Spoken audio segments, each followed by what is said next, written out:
Good afternoon, everyone. Shalom. I'm David Mencer, spokesman for the National Public Diplomacy Directorate in the Prime Minister's office. It's Wednesday, July 23rd, day 656 since the October 7th atrocities.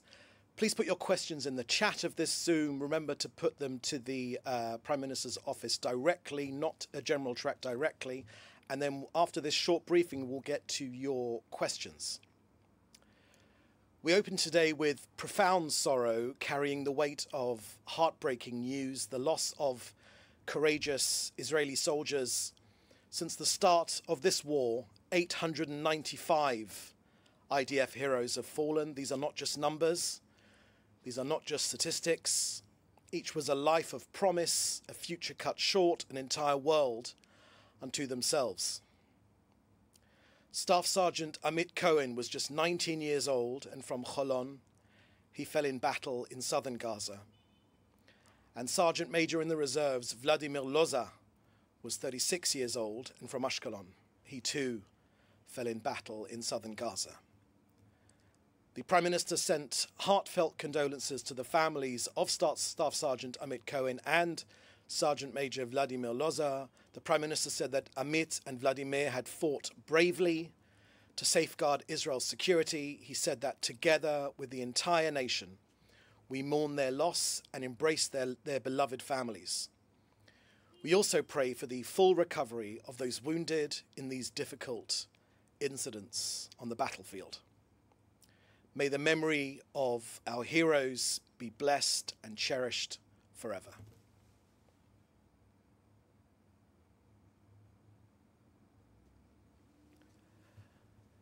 Next to the humanitarian situation in Gaza, let me start with the facts and not the fiction. In Gaza today, there is no famine caused by Israel. There is, however, a man-made shortage engineered by Hamas. Now, too often, the full story is not being told. This suffering exists because Hamas has created it. The suffering exists because Hamas has made it so. So here are the facts. Aid has been flowing into Gaza through two main channels.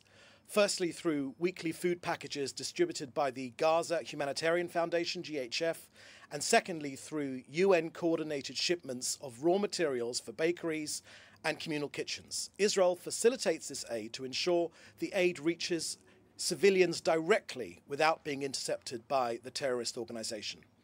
Now, these trucks carry food, they carry medicine, essential goods, and medical equipment, are entering continuously, including medical teams from international organizations, which continue to enter as well. Now, let's look at the scale of these trucks going in. I can share with you that COGAT, the body responsible for getting aid in, has between the 19th and the 22nd of July, that's between Saturday just gone and Tuesday, more than 4,400, that's 4,400 aid trucks have entered Gaza.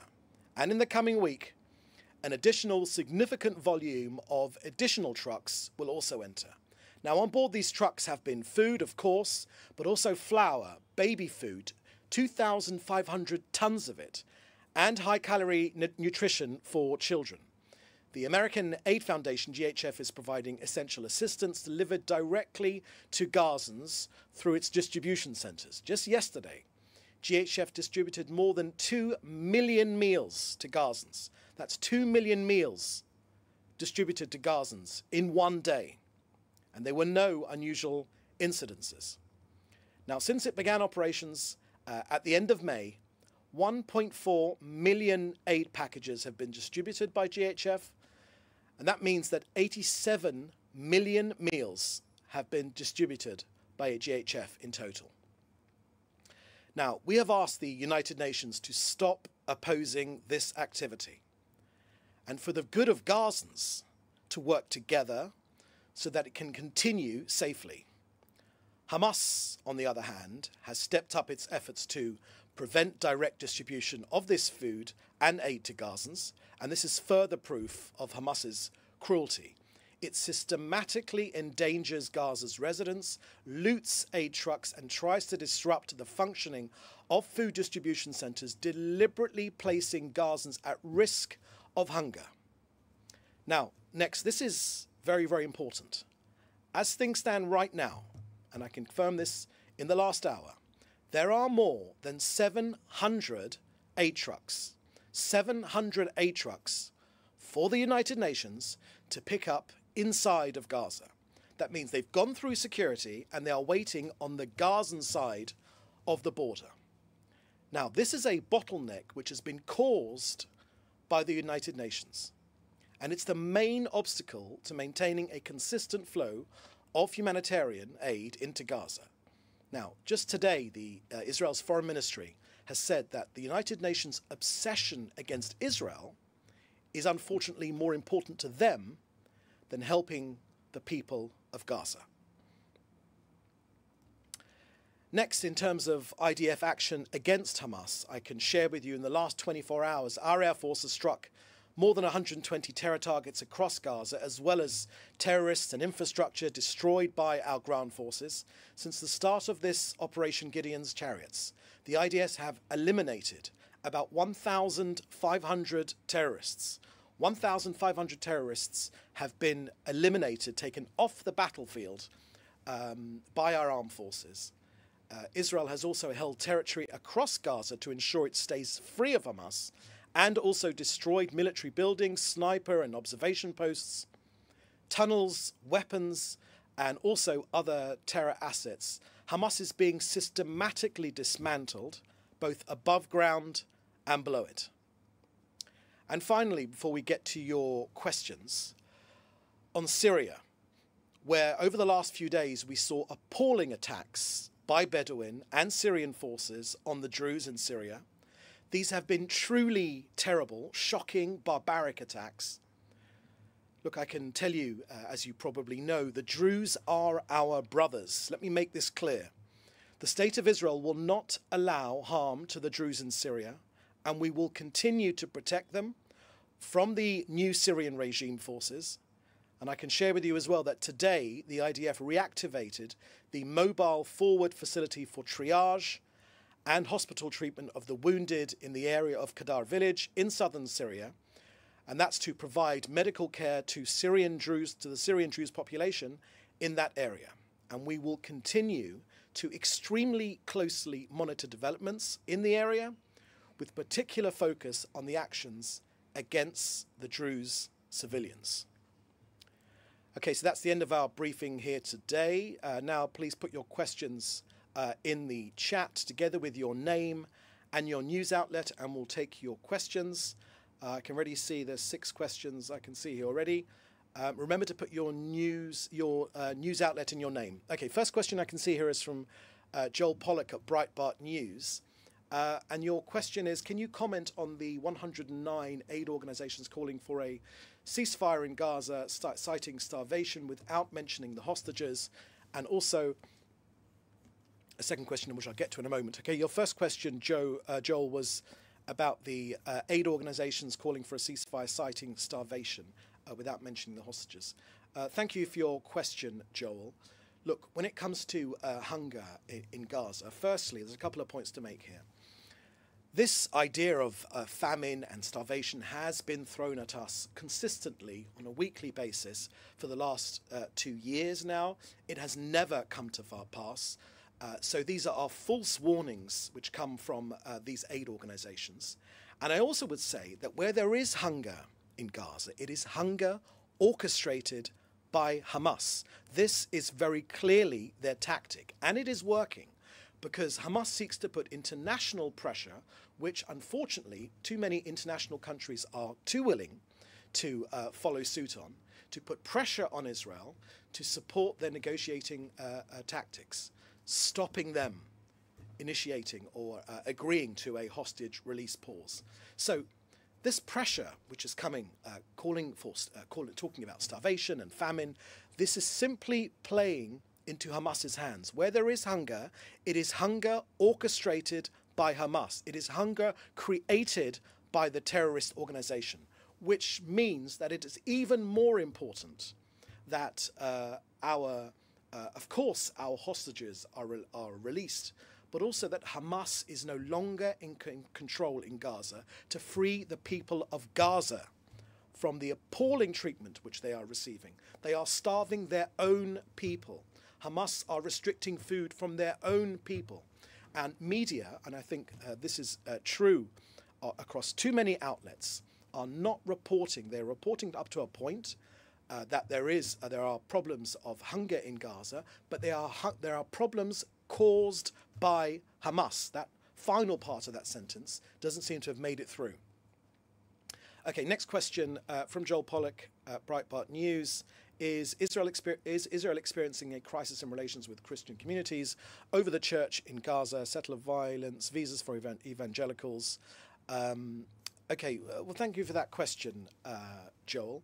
Look, Israel's relations with Christian communities is extremely important, extremely important in this country. I myself sat on a round table inside Washington, D.C. In February, where the Prime Minister met leaders of the evangelical community. They are an extremely important ally to Israel. We take them extremely seriously. We are, of course, Christianity is a younger brother of Judaism in a certain sense, and we take that relationship extremely seriously. There is no crisis. Where there is a crisis is that the pro-Hamas movement are trying to engineer a crisis. This is purely an engineered crisis. We take our relationship with the Christian community extremely seriously. Israel is the only country where the number of Christians are increasing. It's the only country in hundreds of miles in any direction where Christians are free to practice their faith freely without restrictions. Of course, where there are issues on an individual basis, then they are condemned, and they are and they should be. And more can always be done in that sense. But this country takes our relationship with the Christian community extremely importantly, and that will continue to be the case under this government. And finally, you got a question there. Just one more. Just go up there. You asking for comment on Ozzy Osbourne, who supported Israel. We, of course, from the State of Israel, send our condolences to the family of Ozzy Osbourne, who passed away recently. Next question, please. It's Jodie Cohen at Newsmax. What more can you tell us about the conversations between Steve Witkoff and Israeli officials regarding ceasefire and hostage release negotiations? Is more pressure being placed on Hamas to agree to a deal, and what will be the next steps if Hamas doesn't agree? Thank you for that question, Jodie. Look, the Hamas terrorist organization continues to cling to its refusal. And the latest information I can give you that Israel, at this moment, is still awaiting an official response via the mediators of Hamas. But to this point, I can share with you that Hamas have continued to refuse. They are continuing to refuse the hostage return proposal, which Israel has agreed to. Consistently, Israel has agreed and Hamas have not agreed. Israel has agreed to the Qatari proposal and the updated Witkoff framework.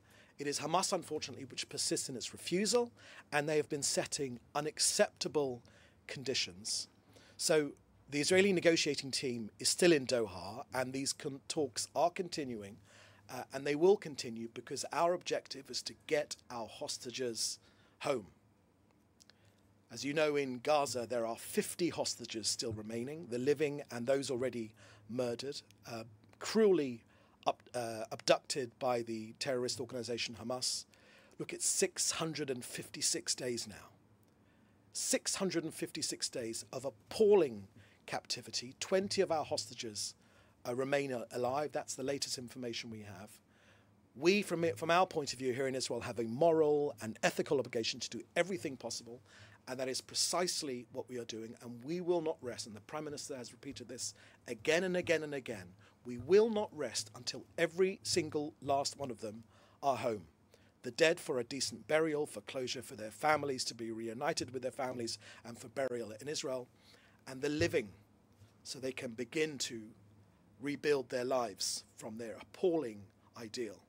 I would just say to you that if the international media and the international community put as much pressure on Hamas to release our hostages than it has done over the last few days of this false claim of famine in Gaza, this false claim of famine, where the famine, hunger which has been orchestrated by the terrorist organization, then our hostages would have been home a long time ago.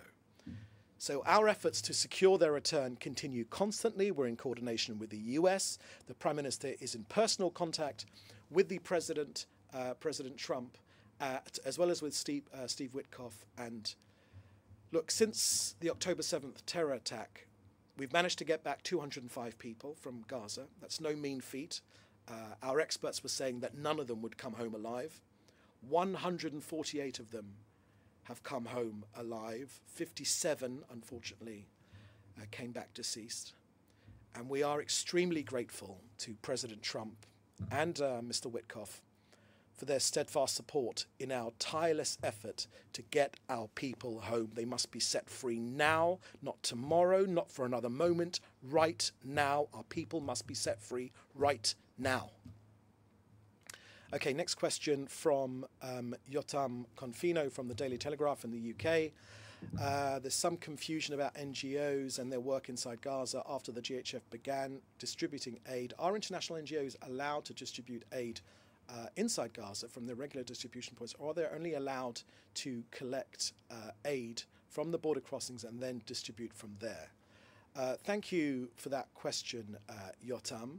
I think the precise answer to that question, you probably should go to COGAT so they can give you the precise answer. But my understanding is that aid organizations, including United Nations agencies, can distribute the food and the aid, but they need to pick it up first. No more excuses, no more trying to prolong this process. It is time for them to pick it up and stop blaming Israel for the bottlenecks which are occurring. There is hunger in Gaza, but if the UN did its job and other UN agencies did its job and picked up those 700, just imagine how many mouths that could feed, 700 truckloads of aid, then it would alleviate the problems which exist, which are caused by Hamas and also, unfortunately, by excuse me, the United Nations not doing its job. Question from Alona Vital from NPR. Question about Israeli authorities and journalists being allowed to leave. Okay, that's a question for the IDF. Alon, I would encourage you to put that question directly to the IDF. A question from ITV News. You're asking me about hunger in Gaza. I think I've already answered that question. Laura Kelly, could you just share with me from The Hill? Okay, from The Hill, what conditions, terms are being discussed in the US coordinated meeting between Israeli and Syrian officials? Thank you very much for that question, Laura. We've got the Prime Minister's made absolutely clear that these discussions should happen in private. We've already updated you in the past about these discussions, but all of these discussions will happen in private and out of, that's probably the best way forward, and rather than me sharing with you details. Here, Israel wants peaceful relations with Syria. That's very much our objective. Our default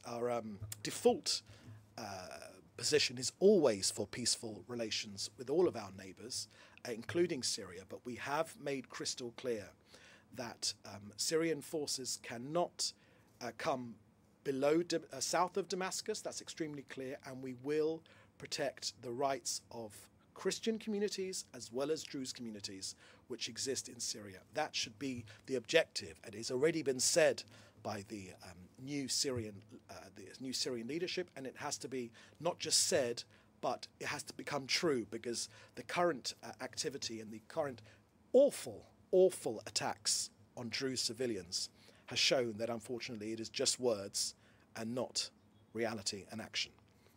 Next question from AFP, Louis Boudouin-Larman.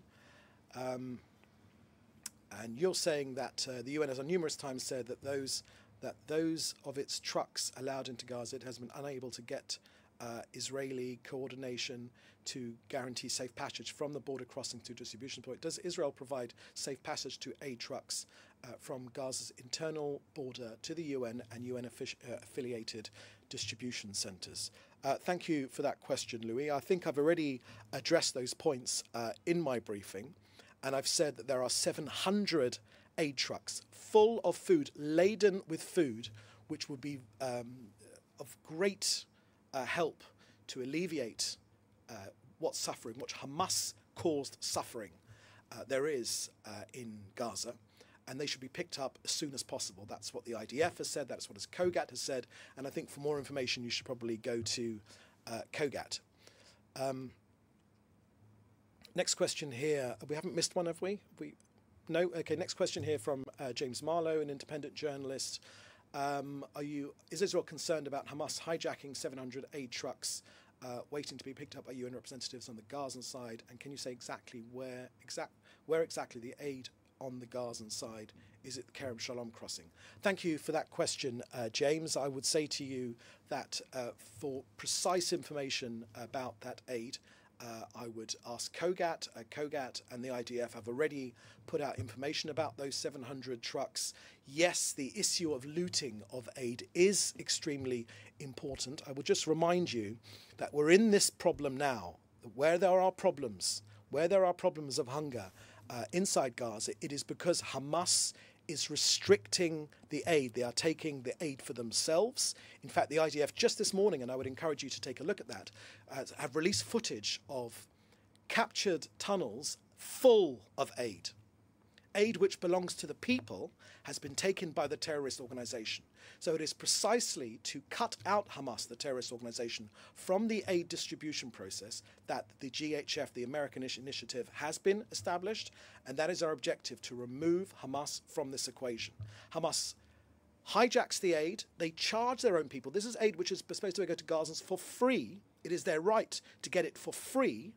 Gazans are taxing that aid, they are selling it to merchants and selling it to Gaza's people for exorbitant prices, and they're using the money to pay for their terrorist fighters. And this seems to be the last leg which Hamas is standing on, which is why it is so important to cut Hamas out of the distribution process. Okay, next question here, I'll take another couple of questions, is from HPJE. And that is from a Danish newspaper, or you'll forgive me if I don't try to pronounce your publication. Heidi, can you comment on what Israel's goal is currently for Gaza when you have eradicated Hamas? Who will control the enclave? Thank you for this question, Heidi. President Trump has come up with an innovative plan for the future of Gaza. People that want to leave voluntarily, we make this clear, voluntarily should be allowed to leave. There are countries which have already expressed their interest to take in Gazans so they can get away from the fighting. The reason this war has taken so long is precisely because Hamas designed this war so that they could hide amongst civilians. So the president has made this plan clear. We think it's a good idea. We think it's an out-of-the-box idea. The idea of just repeating failed initiatives as we have in the past, for instance, letting the Palestinian Authority run Gaza, that's already shown to be a failure inside Judea and Samaria, where unfortunately the Palestinian Authority continues its policy, its pay-to-slay policy, paying for the families or rewarding terrorists for killing Israelis. We will not have a situation where there is any authority in Gaza which seeks to kill Jews and Israelis. That is simply not an option. So post-October the 7th, after the appalling attacks, and after fighting Hamas for these last almost 2 years, we will not live with a situation where our neighbor seeks our destruction. So you can take that from me, that there is no scenario where Gaza is run by any sort of organization which seeks our destruction. It should be run by an organization of people that want Gazans to succeed, to reach their potential for a better future for all of our people in this area. And this is the last question now. Final question from David Clement at the News Forum in Canada. Reports that the Shin Bet have arrested a woman who was going to attempt to assassinate the Prime Minister. Does the Prime Minister have any comment? Does the Prime Minister's office have any comment on that? I haven't got anything to share with you on that. And is there any response to Canada signing a letter calling for Israel's aid distribution dangerous and calling for an end to war? Thank you for that question, David. Yes, indeed, Canada was one of the 25 countries or 26 countries which signed that declaration. Look, David, I will say to you this simple point. Who welcomed that declaration? Hamas welcomed it. Now look, Canada and the other countries that signed this declaration, just be aware of this one fact. Hamas welcomed your declaration. That means you're on the wrong side of history. It means you're on the wrong side of the argument. And if you would instead encourage Hamas to let our hostages go, to free our people and lay down its arms, then this entire war would be over in an instant. Okay, so that's the last question here today. We'll have another briefing again shortly. Thank you for joining us. And in the meantime, please do stay safe, and we'll see you next time. Thank you very much. Bye-bye.